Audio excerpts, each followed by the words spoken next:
I think we should start now. So we'll start this webinar. First of all, I welcome all of you to this very important webinar where we are introducing the Patient Advocacy Leadership Collective. My name is Hussein Jaffrey, and I am the Executive Director of World Patients Alliance. So, a little bit about this webinar and this platform that we want to introduce to you all over the world. So, we all know that advocacy skills are necessary for patient organization, as these allow the patients to actively participate in their healthcare, improve communication with healthcare providers, access information and resources, and contribute to positive changes in the healthcare system. The Patient Advocacy Leadership Collective platform, this platform is an excellent platform that is focused on supporting the growth, development, and leadership of patient advocacy organizations, and offers a next generation leadership, mentorship, and global health fellows program. The Patient Advocacy Leadership Collective has been developed by leading global patient advocacy leaders with support from our industry partner, Pfizer. Today's webinar on the Patient Advocacy Leadership Collective provides a unique opportunity for attendees to engage with seasoned experts and thought leaders in the field of patient advocacy. And by participating in this session, patient advocates and other individuals can acquire a wealth of knowledge, best practices, and innovative approaches that empower them to enhance their advocacy efforts. So this webinar caters to a diverse range of interests and objectives within the realm of patient advocacy. So next slide, please. So I'm very pleased to let you know that today's webinar, you can hear it in over 50 major languages of the world. It's very simple. I just let you know how to do it. So there's a link that's given in the chat box. So you can just click on that link, and what you need to do is a window like this will open up. You just have to select your preferred language. For example, you want to hear it in Spanish or Arabic or whichever language. Just select your language from here, put your name here, and just click attend. So select language, put your name, and click attend. Another window will open, and simultaneous translation into text form will appear here. So you can see whatever I'm speaking or other speakers will be speaking, you can see that in text form in your own language. But if you want to hear the audio also, there's a sign of speaker here. Just click on it, and it will mute the English language and start audio in your language. So just put your name, your language, click here, and just mute this button, and you can hear it very, very easily. Next slide. And just also to let you know that all the people who are attending this today, all our participants, will also get a certificate of participation. So we will soon be sending you these certificates as well. Next, please. Just a very brief about World Patient Alliance. We are a US-based non-profit umbrella patient organization of patients and patients organizations from around the world. We basically seek to ensure that patients play an active role in all stages of healthcare, right from the beginning to the very end. What I mean by that is from the planning process, provision of services, monitoring of services, research and evaluation. So we want patients to play an active role in all of these stages of healthcare. And we also provide that platform to patients to raise the voice for the provision of and access to safe, quality, and affordable healthcare all over the world. Next, please. And we are the world's largest umbrella patient organization that works across all disease areas. This map, the green color shows where we have our members. So we are in 124 countries of the world, and our current membership, patient organization membership stands at 476, and we have quite sizable membership in different world continents as well. Next, please. So this is the agenda of today's meeting. After my introductions, I will hand it over to our three speakers. After our speakers, we'll have our question and answer session, and then we'll close the meeting. So if you have any questions, just please write your questions in the chat box. So if you have a question, please write there, and our moderator will get those questions in the end. So your mics are off. Otherwise, there are so many people. We might not be able to continue with the meeting because of so many mics open. So you can write your questions into the chat box. So please, use chat box. Otherwise, as well, comments and whatever you think about this platform and how this webinar is going as well. Next, please.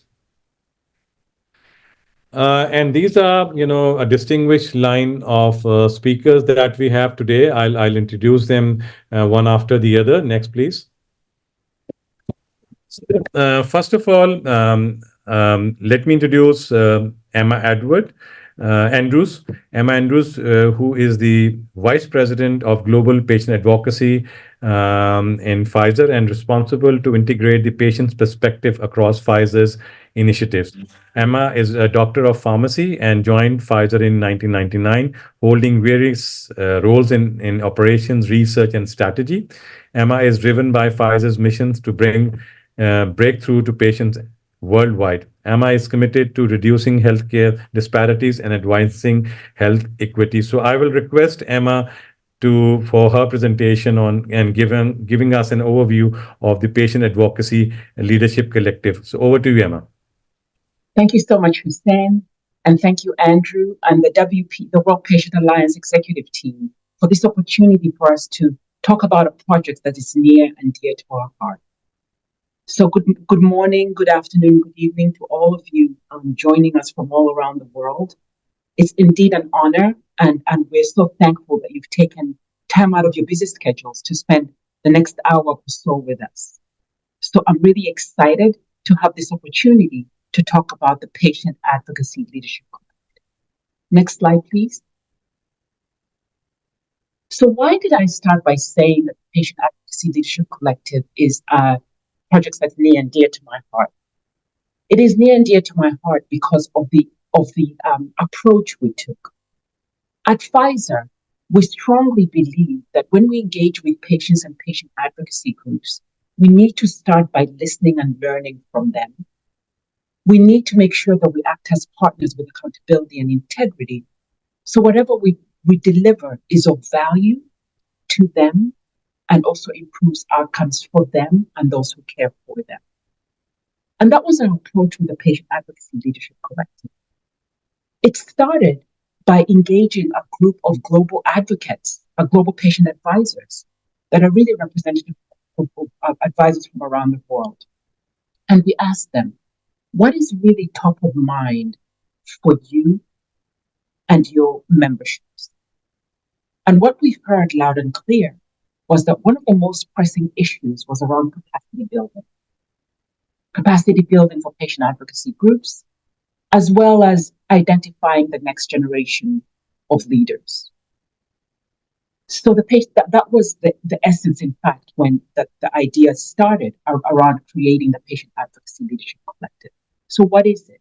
It's an innovative hub that is really around that brings together resources, tools, focused on capacity building for patients and patient advocacy groups. Next slide, please.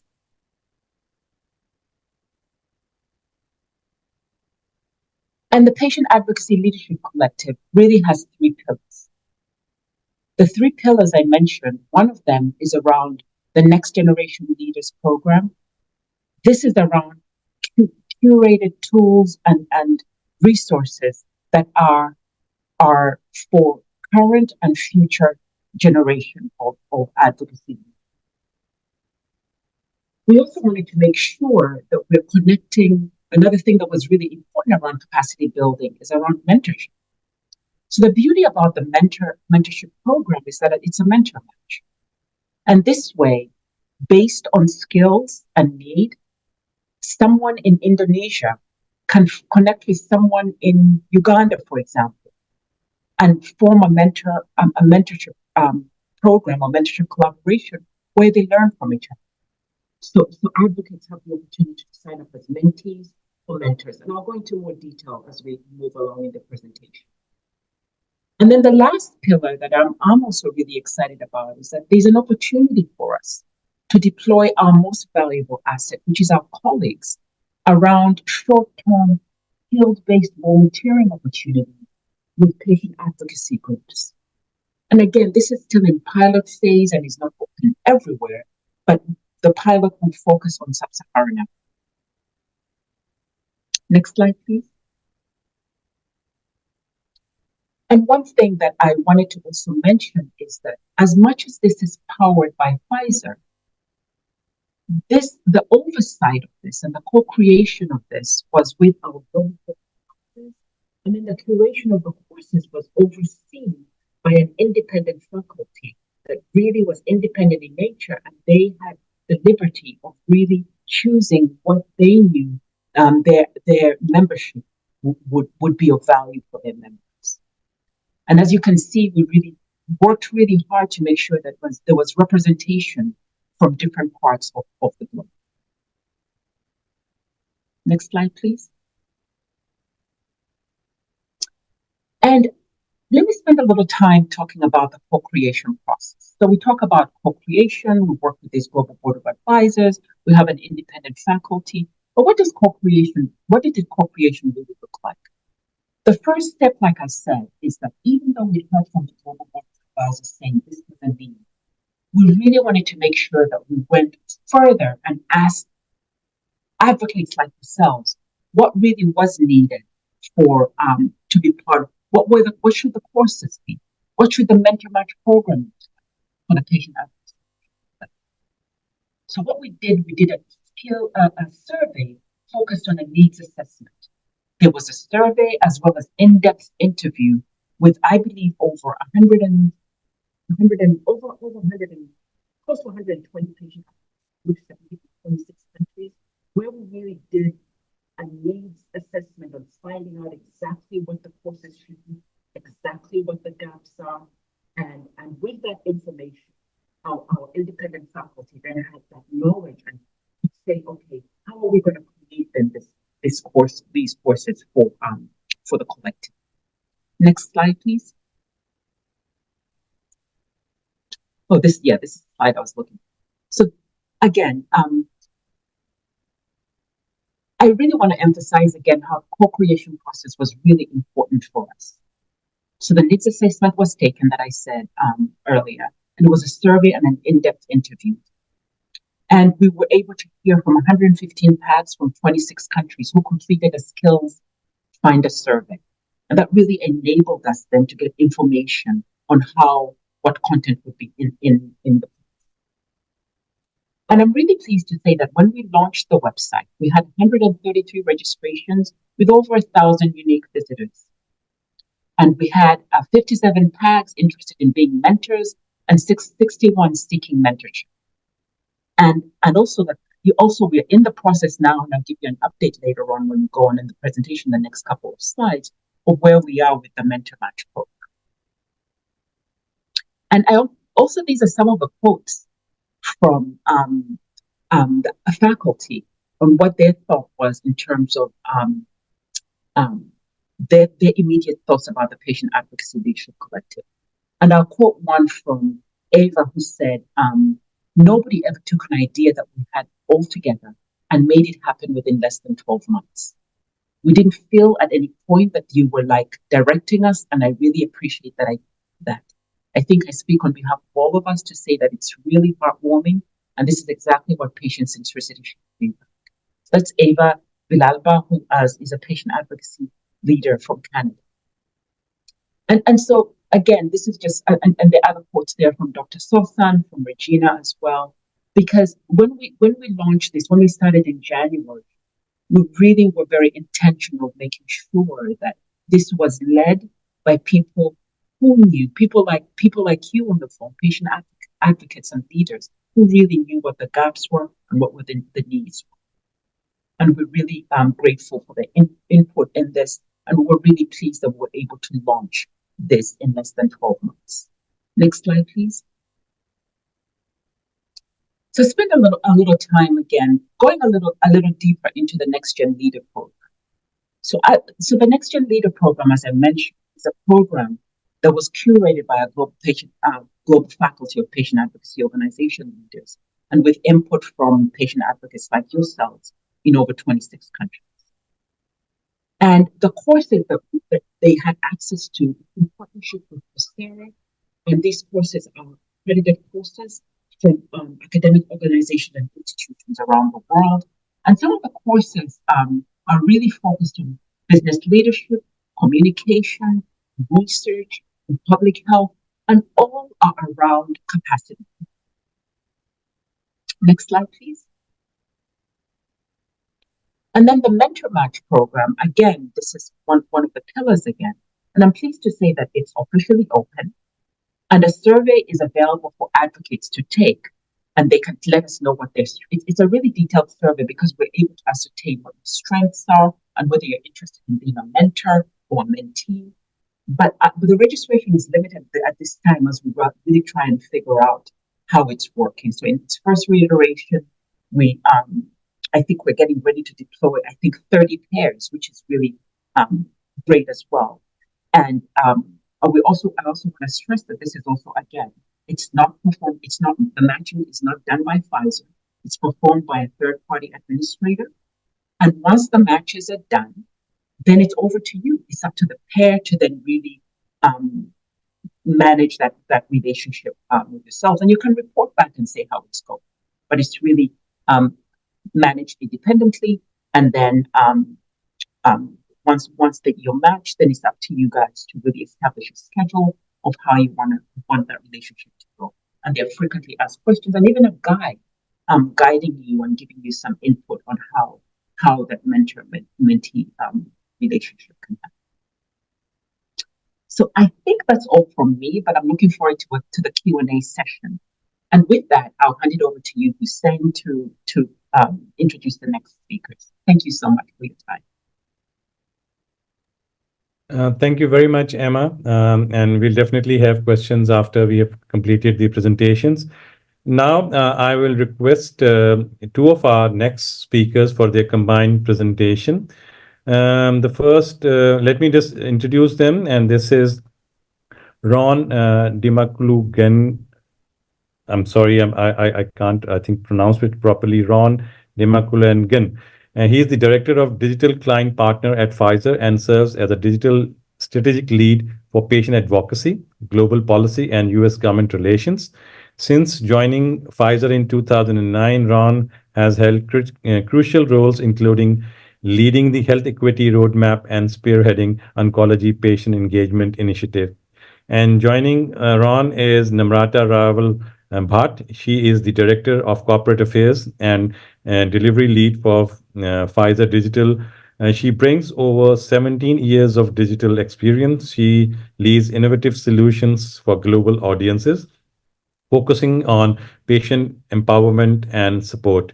She is also responsible for delivering the Patient Advocacy Leadership Collective platform to empower global patient advocacy organizations. She joined Pfizer in 2022 and holds a master's in European economics and business and is a certified product manager. So I will request Ron and Namrata to take us through the PALC and give us a demo. So over to you, Ron and Namrata. Thank you for that. And before Namrata walks us through the demo, the one thing I wanted to really touch on is I just want to take a minute or two to share the thoughts that went behind the shaping of the PALC. From a technical perspective, I'll just take it at a high level. We placed a very heavy focus on optimizing the user experience. We started with a very intuitive URL, patientadvocacy.com, and then we invested in the site template, went through rigorous usability testing, and through focus groups. We wanted to really focus on usability, user experience, and accessibility. At the same time, we really wanted to make sure that the site had the horsepower to scale globally. So, our first wave of languages, there's a drop down that lets you select languages. It's not just a translation service. It's actually, each time you drop down, it's its own dedicated website. So you can actually localize it even further. Resources that are more applicable to your region or your market. The site basically serves as the anchor, for Patient Advocacy Leadership Collective. It's really a digital brochure. It's one place you can go to learn everything about the program, the features, the resources. What we envision is site visitors would navigate to the site. They would learn about the program. Once they're interested in a specific program, you would request access. The access is designed to reduce and minimize friction. We ask the minimal number of questions so that we can vet appropriately, so that we have the right folks using the site.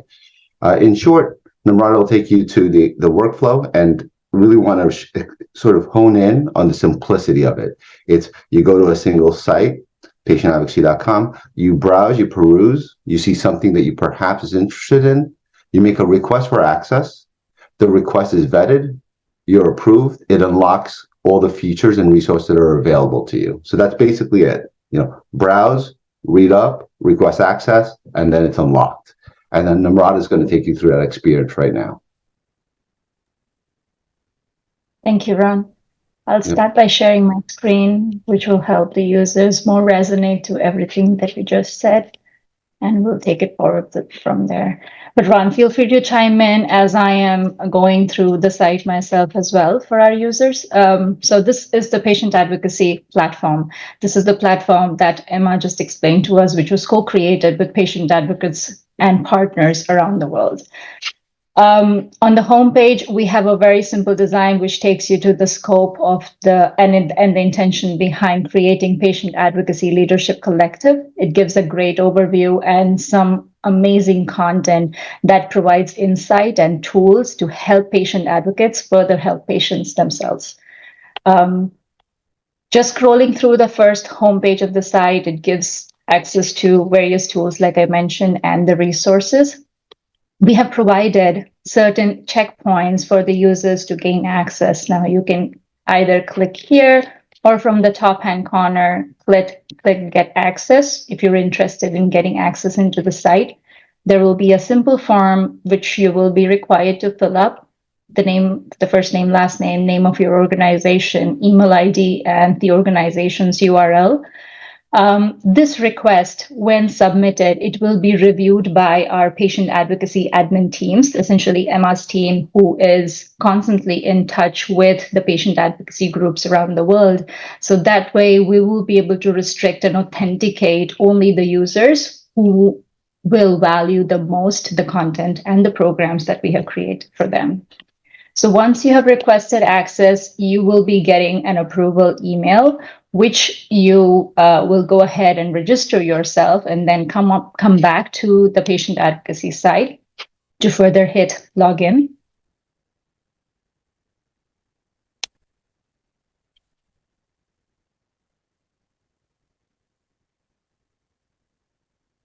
So now this is our external identity platform, which authenticates our users who are logging into the application. This restricts any robot access, any users who are not authenticated and trying machine access towards the application. Now, because I've already registered, I'm going to go ahead and log in.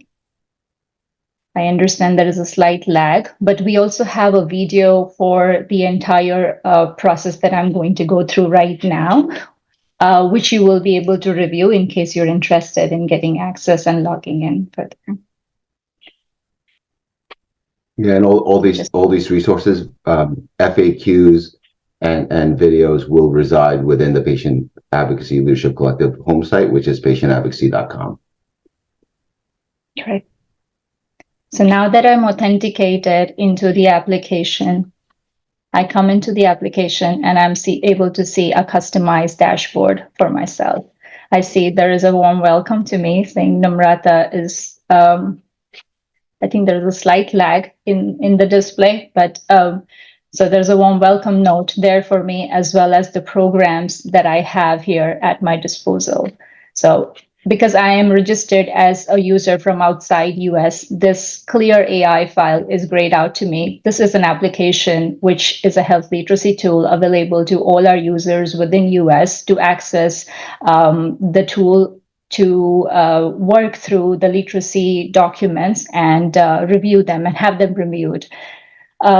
The next program that is available is the Next Gen Leadership Program, which Emma told you about as well, and then the mentorship. So we have easy access to all the applications and the programs that were created for Patient Advocacy Leadership Collective right out of the dashboard here. So there is no much further navigation required. Apart from that, as Ron mentioned, the site is also available in multiple languages. So by clicking the down arrow right here, you will be able to navigate through different languages that we have available out here. I will quickly switch to French just to show how the experience looks like and how seamless it is to navigate between the languages as well. Namrata, could I add something? Yeah, please. Yes, so apologies, I didn't mention the Clear AI in my overview, the Clear AI health literacy tool. So this is another tool that really excited about. With the use of AI, we're able to use a health literacy tool that can look at materials and make sure that they're written in a manner that follows health literacy principles in a manner that patients can understand and that lead to activation.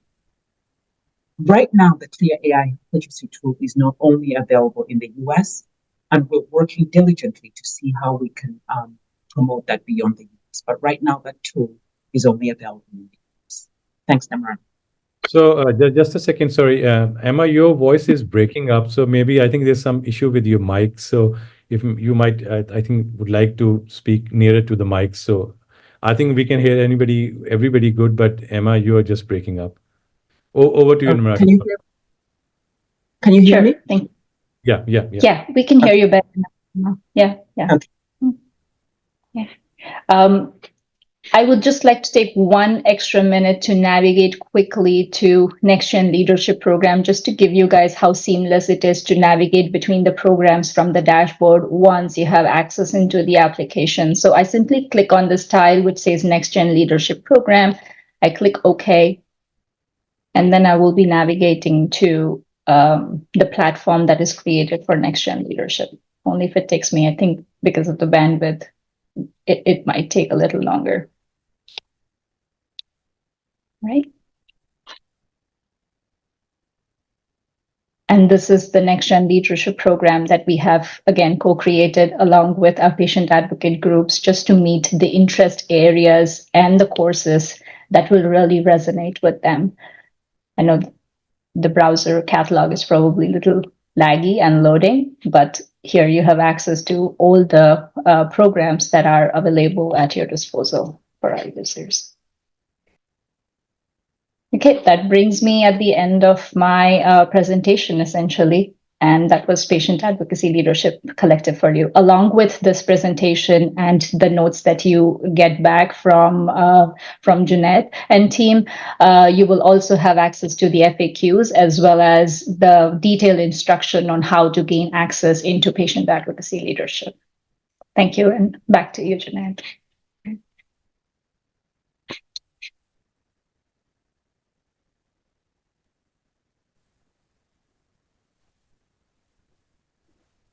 So thank you very much, Namrata and Ron, for your for showing us how how we can access PALC. Now I would like to invite our next speaker, and she is Regina Kamoga. She is the founding director of World Patients Alliance as well as the executive director of Chain Uganda, championing the empowerment of those affected by HIV/AIDS and non-communicable diseases. With a rich background in health advocacy, she has contributed extensively to national and international health committees and boards. Regina focus lies in advocating for patient rights, building capacities in NGOs, and fostering collaborations network for patient-centered healthcare initiatives. She is also a member of Pfizer's Global Advocacy Board. So over to Regina, for providing patient perspective on the PALC. Over to you, Regina. Thank you very much, Hussein. I am very delighted to be part of this webinar today, and I must say for so many reasons. As a patient safety advocate who has advocated for patient-centered healthcare for over 15 years to ensure that patients are meaningfully involved in all healthcare processes right from the beginning, they are listened to, they're able to participate and be part of health committees, advisory boards, and others. For me, being part of the Global Advisory Board, as well as the steering committee member of the faculty for the Patient Advocacy Leadership Collective, was a big milestone for me. It was an opportunity for me to bring on the table the issues impacting patients in Uganda and Africa as a whole. It was really an opportunity to bring those perspectives and needs on the table. Many times we talk about patient-centered healthcare or patient centricity, but in practical reality, it's not always the case. Many patient voices are glaringly missing out of the many interventions that are designed to meet the needs of the patients. And yet we all know that patients are very critical. They are critical components of the system. And there's a lot of evidence to attest to that. And indeed, the World Health Organization, in its Global Patient Safety Advocacy, Patient Safety Global Action Plan 2021-2030, has identified patient and family engagement as one of the 7 objectives, and also states that patient engagement and empowerment is perhaps the most powerful tool to improve patient safety. So for me to see Pfizer not only talking about patient centricity, but actually walking the talk was a winner and commendable. The patient advocates, as you've heard, and those that you can see on the screen, and also as Emma highlighted, are experts drawn from different regions of the world with decades of experience as patients themselves, but also working with patients, family and carers, right from the grassroots level to international level. They have interfaced with practical realities on the ground. They know the real issues as patients, as carers, as family, and they know the real issues that are affecting the patients. So there's no doubt that the output of the Patient Advocacy Leadership Collective reflects the needs of the patients, as you've heard. And I'll talk just a little bit about the co-creation process that we went through. I must tell you, it was an iterative process where we all worked together as peers in an open and free environment. We brainstormed, we shared ideas, opinions, and perspectives. We're sharing, drawing from our decades of experience, where most of us actually hadn't had the opportunity to have the resources and support we needed as patient advocates. So we're sharing our challenges in our advocacy journey, just as many of our members highlighted. I'll just quote what Dr. Sosan said. She said, when I was choosing the courses, I reflected on what I would have wanted when I started my advocacy journey. Like I said, many of us had not had that opportunity. And also Ranjit also said, we've never thought of the next generation leadership in the way we are thinking now under this program. Those of us who became patient advocates in the past just naturally learned from lessons and mistakes we made. It's a real honor to prepare this program to train the next generation. And as well, like Diego from Colombia also said, one of our most frequent concerns for the next generation of patient advocates is the sustainability of organizations. Most of the emerging leaders want to develop skills in finance and leadership. And indeed, that's what this advocacy tool is all about, drawn from those experiences of the people that have been there. So, but what was really standing out for me in this whole process of co-creation was that Pfizer listened to our views, and our views were actually taken. And we're all glad the fact that, like Ranjit again commented, she said that the fact that what we said was appreciated and accepted shows that everyone has a voice and adds value. And Diego again from Colombia just said, co-creation is a real recognition of our expertise. So we're all very happy with what we had achieved in less than a year. And indeed, our next task, like we're here today, is to ensure that we promote the platform in our regions and ensure that it achieves the objectives it was set to. I also want to call upon all the people in this webinar to make use of this resource, optimize its use and value, and share it widely. Most of all, we also want feedback. Feedback will help us to address the gaps, because it's a continuous process, it's continuous improvement. So we just want to ensure that everyone benefits, because that's what co-creation is all about. And I just want to end with the last slide, which shows what co-creation is all about. When you co-create, you get something as beautiful as those flowers you can see from Uganda. Thank you for listening.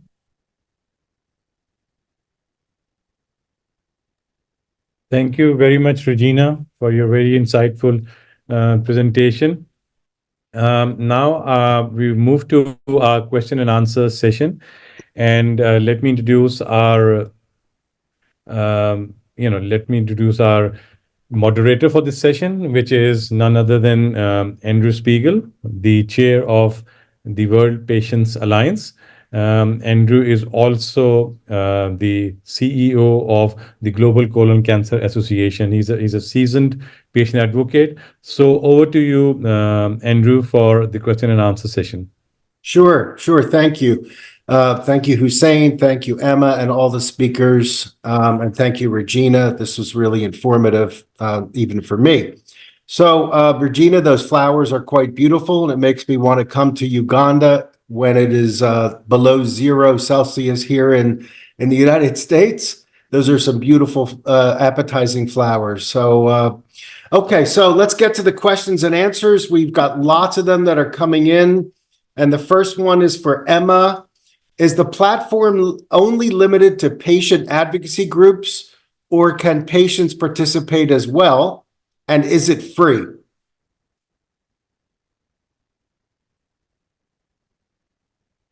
Where's Emma? Did we lose Emma? No, I was on mute, sorry. Oh, there you go. Thank you. Yeah, thank you, Andrew. So yes, the platform is free. The platform is available to patient advocacy groups only at this time. And because of certain restrictions in different jurisdictions around the world, it's not really actually available to healthcare professionals because of the restrictions around education for healthcare professionals, like physicians, nurses, but it is available to patient advocacy groups at this time, and it is free. Great. Lots of questions still coming in. For all of you that want to ask questions, just go into the chat, type your question. They're being read by WPA staff and shot over to me. So keep those questions coming. Emma, staying with you, what is the dissemination plan for the Patient Advocacy Collective? How are we going to get to patients? Yeah.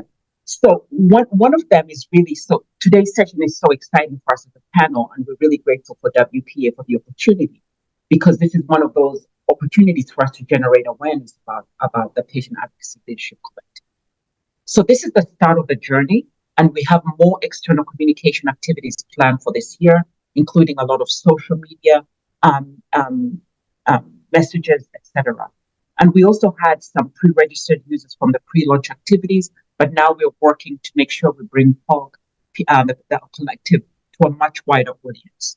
However, like I mentioned, we should note that there's some countries where we're still navigating local compliance requirements, and access will be provided to patient organizations in those countries as and when possible.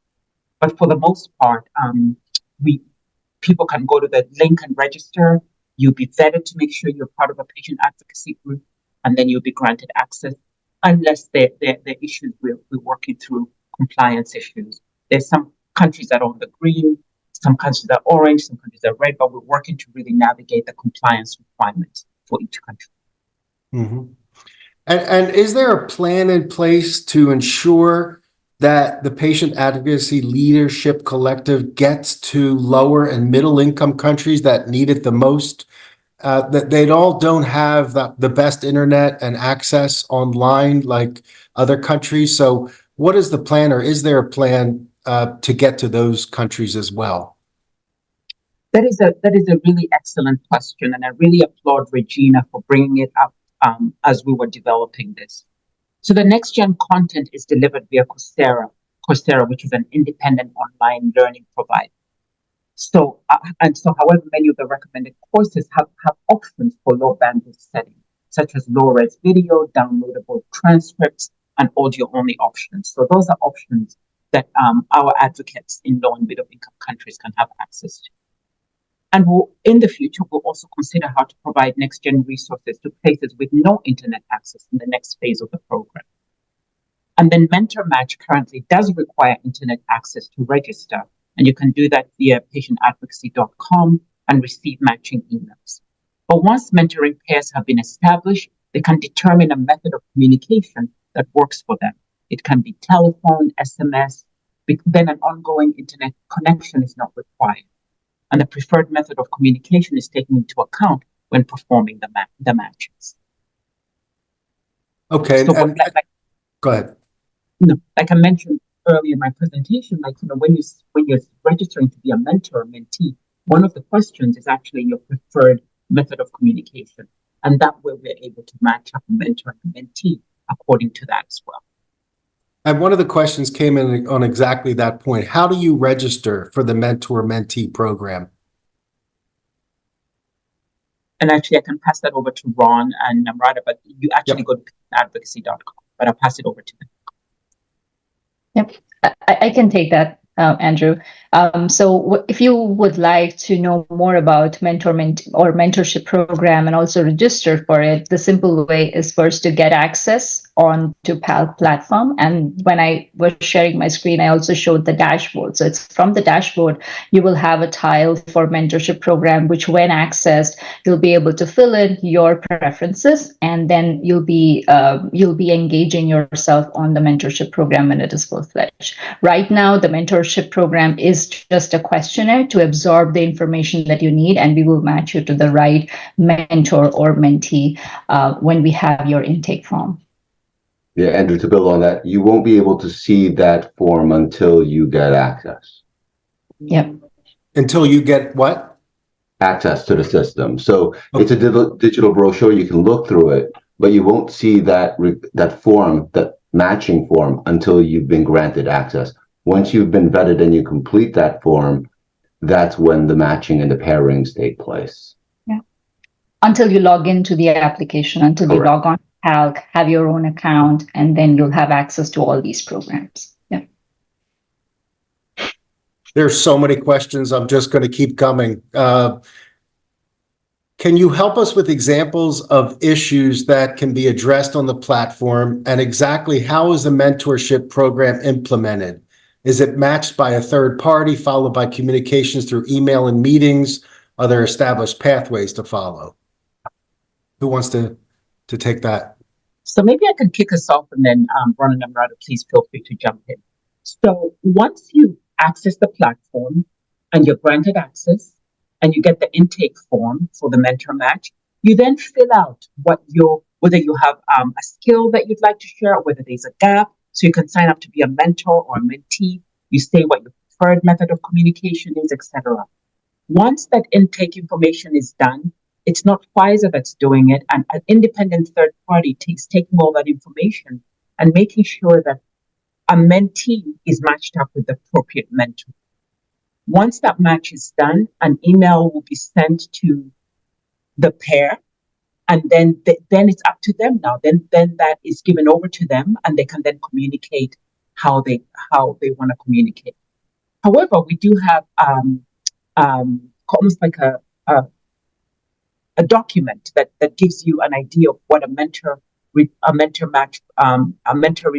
relationship is, how to conduct it, some ideas on on how to manage that relationship. But really, once you're matched and you're given, it then becomes the pair that then is independently saying how they communicate, how often they want to communicate, etc. Any other comments on that? No? Okay. Next question. Is there a strategy to embed the activity, and I guess they mean the outputs of the program, into the healthcare delivery system in individual countries? So that's a great question, and it is still under advisement, and we're hoping that we'll be able to share output from basically from now to when the WPA meeting is in Cape Town. Hopefully, we'll have output on and giving people an update on what the output is. How many people have actually taken the courses? What is the impact? How many people have actually been in mentor relationships? Maybe we could get feedback. So hopefully by then we'll have output. But that's an excellent question. Maybe in the next phase to think about, okay, as we build up capacity for patient advocacy groups, what is the impact on the healthcare system? So that's maybe a next phase for us to think about long term. Once we strengthen patient advocacy groups and we know the potential role they can play and the positive impact they can have on the healthcare system, how are we able to kind of translate that? So that might be something that we might have to study a little better, have rigorous study behind, and maybe have some sort of publication or output that we can share with healthcare systems in different countries. Great But excellent point. Thank you. Yeah. Because we do ultimately want to move policy with all these tools once people have learned how to be the best advocates they can, right? Yeah. There's so many questions coming in, and many of them recently are on the same subject. There's a little bit of a pushback here that patients can't access the platform directly, and one of the points made is, how does the tool verify patient advocacy groups worldwide, as some of them may be very new? And again, how can individual patients who are unrepresented, because maybe there's no advocacy group in their country for their disease or some other reasons, how can patients who are unrepresented use these tools themselves, or can they at all? Yeah, so that's something that we can take under advisement. Right now, how we're vetting, one of the vetting ways is through the email address to see, is this a valid? So we do a little bit of once someone requests access, my team quickly goes in and really makes sure that this is coming from a valid organization and that they're then granted access. But that's, again, something we can take under advisement to say there might be some exceptions where in certain countries, a patient might not be represented, and maybe they may be the beginning of a patient advocacy. So that's something we can take under advisement. But as of now, the platform is available to patient advocacy groups. But thank you again so much for that insight that we can take under advisement. Yep, sure. Is there only Coursera-based programs or any institutional-based program participations where all patient advocacy groups could come together and enrich themselves with experiences? So the reason we went with Coursera, because a lot of the Coursera courses are accredited by organizations and institutions from around the world, and they're available in multiple languages. So Coursera is known as a global learning platform. And also with our independent faculty, they were the ones that curated the courses and make sure that the courses were of value to patients and patient advocacy groups. I hope I answered the question. I'm not sure about the coming together, but these were curated courses based on the need and based from the in-depth survey and skill-based needs survey that was done. Let's see. I think, Andrew, one of the questions there was if there was specific content that they wanted to share. I think Coursera, correct me if I'm wrong, Emma and Namrata, but Coursera allows you to be able to load personalized content that can be shared as well. Yeah, I believe they can, and I think right now the way it's launched, it's with these courses, but I think the faculty is still together. So in the next phase, they can it's an ongoing iteration saying, let's see how these courses are utilized and what the uptake is, And then it's a constant review of what's available, what's needed, etc. But this is phase one of these courses that have been curated for our patient advocacy groups around. The next question I think I can answer. And the question was, do you have to be a member of the World Patients Alliance in order to participate in this program?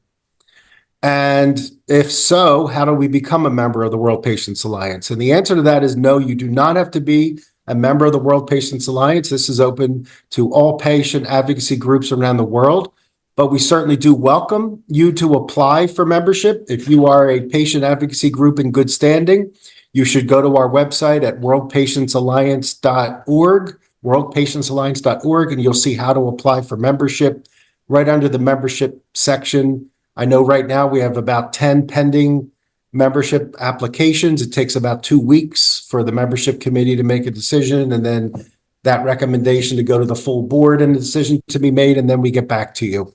But it's not difficult to become a member.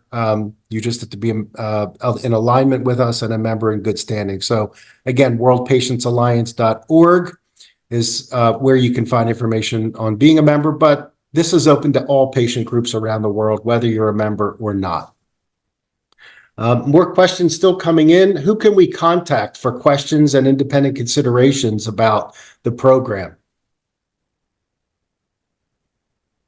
They can contact me or any member of my team. Okay. I can also take that secondly. So if you go on to patientadvocacy.com, there is a form, there's a section to contact us. You can fill out your question in there out of the drop downs that we have available, like preset questions, and one of us will get back to you. One more thing, I think if you face any problems in connecting with PALC, you can always write to the World Patient Alliance and we can connect you there. Right. You could go office@worldpatientsalliance.com, right? And the office will connect you with whoever you need to be connected to. Another question, we have a couple minutes left. Another question came in. Will there be opportunities to work with advocacy groups that are close to us geographically, as many of the issues that we face may be similar, such as Asia? That's an excellent question, and I think that's where the mentor match comes in, right? When you have access to the platform and you take the intake questionnaire, you can say you request to be matched with an advocate in the region. So that way you can start creating that proximity and being able to navigate similar problems together. Great. Can more than one person from the same organization join the membership collaborative? I believe so, yeah. Yep. Yes. Okay, so it's not limited to just one person per organization? Yes. Okay. But we might have to be selective. For example, yes, but we also don't want to have one country or one organization have 20 people. And so we have to just use, maybe one organization could say, you know what, at this point, maybe 3 people in the organization can join. So we give an opportunity for other people to join us.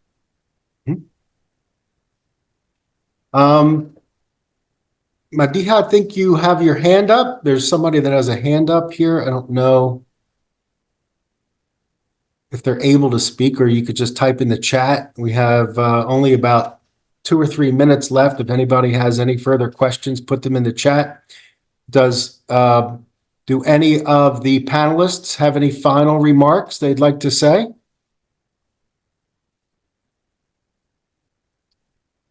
I would just say that on behalf of Pfizer, I'd like to thank WPA and the executive leadership team for this opportunity. We're very excited about the Patient Advocacy Leadership Collective. And like I said, why is it near and dear to our heart? Because it was co-created with patient advocates like all of you, and your needs were taken into consideration. And also, very special thank you to Regina, who's been really our strong partner with this, and as well as the independent faculty and all our global board of advisors. A huge thank you for making sure that you hold us accountable for being our commitment to patient centricity, ensuring that we're listening and learning from the patient perspective, ensuring that we're acting as partners with accountability and integrity. So what we deliver is of value to patients, and those who care for them. Thank you. So well said. I wish I could say those as my closing remarks. They're really, really well said, Emma. And we thank you and Pfizer for creating this patient-led initiative. This may not be a profit generator for Pfizer, but it sure can make a big impact in the patient world. And so we're really excited to be able to partner with Pfizer, and we appreciate your continuing support of the organization and working with us. So a big hand clap, a virtual hand clap to Pfizer for our partnership. I want to remind everybody that we have an upcoming webinar on February 15th, just a few weeks away, on self-care. You'll all want to watch that so we can all be best at taking care of ourselves. And then next slide, I want to remind everybody that our next global conference, remember we held one in Rome in 2022, and we are going back to our second World Patient Conference, and happy to report that that will take place October 19th and 20th of this year in Cape Town, South Africa. We will have grants for our members that we will be putting on the website, and we'll be emailing everybody. So if your organization would like to apply for a stipend or a travel grant to come to our conference, stay tuned for that and definitely apply for it. Our committee will make the decisions, and we'll have lots of grants to send people to the conference this year. And if we run out of them, we still hope that you'll be able to come. It is a hybrid event, so if you can't make it to the beautiful mountains there of Cape Town, you'll be able to participate virtually. So stay tuned for that information. Again, I want to thank our speakers. Thank you, Pfizer, for your partnership and your great work in promoting patient advocacy. Thank you, Regina. Thank you, everyone, for attending. You can follow us on social media here on Facebook, Twitter, or X as it's now called, LinkedIn, and you can, of course, go to our website at worldpatientsalliance.org.